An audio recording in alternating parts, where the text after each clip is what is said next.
We're going to dig into and mix some tracks from a classic hard rock band. This band was recorded by Cameron Webb. These tracks are available through the Pro Mix Academy. That's where I got them from, and they made them available to the public so you can mix them too. I am going to be mixing this on my console. I'm going to be using outboard gear and plugins to achieve the best sound we can. The first thing we do when we get a lot of files in a new session is we organize them and try and understand the session. And the way I do that is I take all my drums and put them to the left. So it'll start with kicks, snare, toms, overheads, hi-hats. And I line everything up how I'm used to running a session. Everyone does this differently. There's no right or wrong way. It's how you like to organize it. So altogether, approximately 22 drum tracks, 4 bass tracks, 8 or 9 guitar tracks, and then 8 vocal tracks. Pretty simple session. So let's give it a listen of how the session is received at Unity. Nothing is panned. Everything's straight up the center. Nothing's compressed, EQ'd. Let's take a look at it.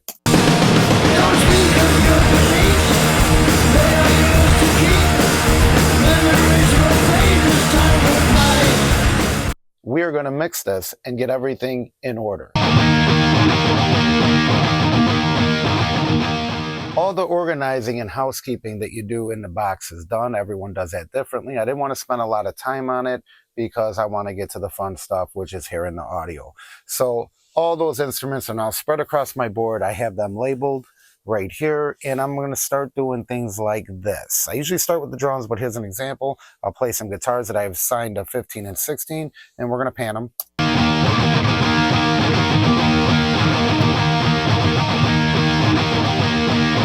I'm going to leave those guitars muted for now. We're going to move over to the drums. I like getting a good drum mix going, and then we'll start adding the instruments to it.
All right, let's give a listen to just the drums and hear the drum mix we have going on.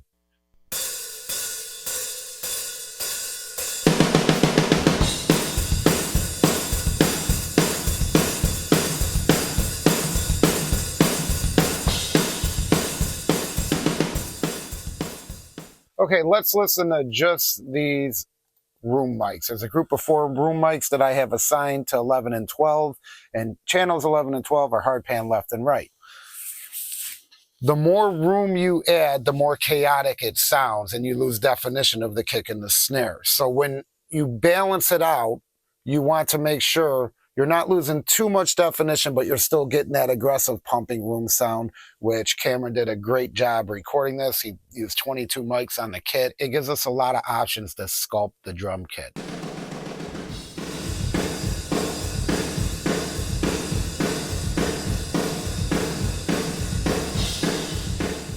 This mic right here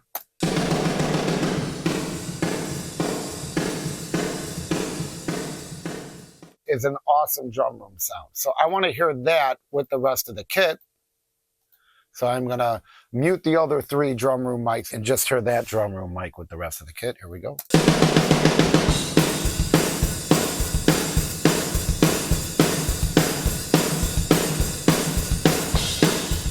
I'm going to take that one stereo pair of room mics that I identified and use that as my main room sound.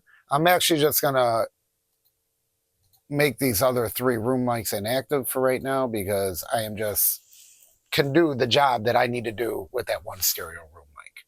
All right, let me move back over here to the kick.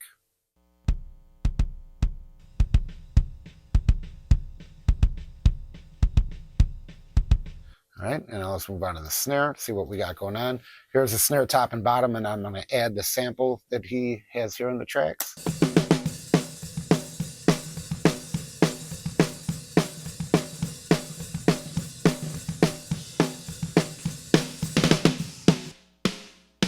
And there's the sample. And personally, I do not like my snare sounding completely processed, but I will use that because it's going to be a very even and steady snare hit with that sample. So I'm going to tuck it in there to a place I feel comfortable with it. Let me hear a top, bottom, and the sample. Here we go.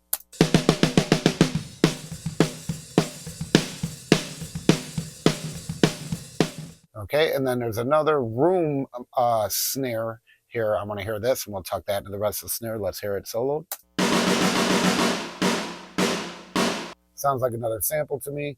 Maybe they are recording the room with the sample played back into the room. I don't know. I didn't watch all the videos that he provided with these tracks. Let me turn down the sample. Great sounding snare. Let's hear all the drums together now.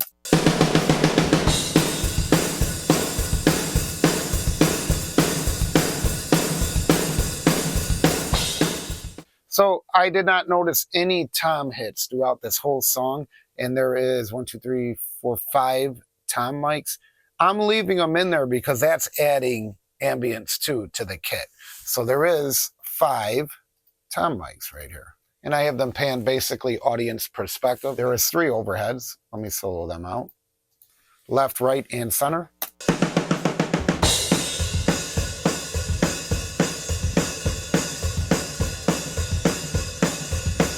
Great sounding overheads. Okay, let's listen to the bass guitar really fast.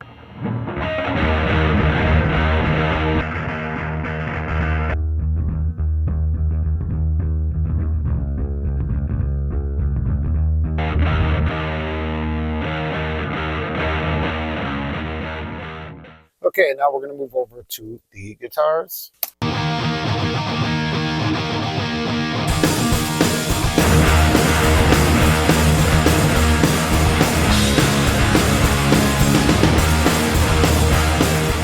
Guitars are very important where you place in a dense rock mix. And let me explain why, and this is the way I think of it. I pay very close attention to my drum mix and where the overheads are. If you put your guitars louder than the overheads, it makes the drums sound small. That's just me and my experience. I just like them to be right around the overhead level, just a tad bit below. So let's hear this.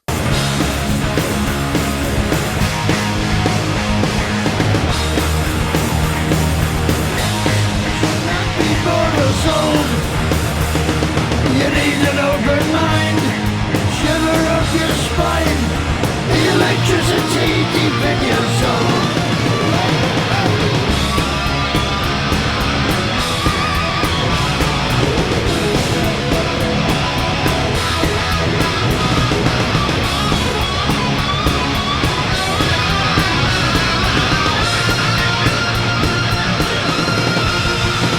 Don't speak of time gone by. Don't even try.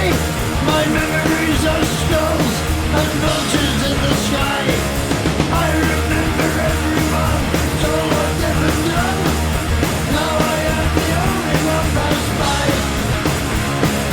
Freedom to believe don't have a price. Innocence never gets too old. Added some vocals in there.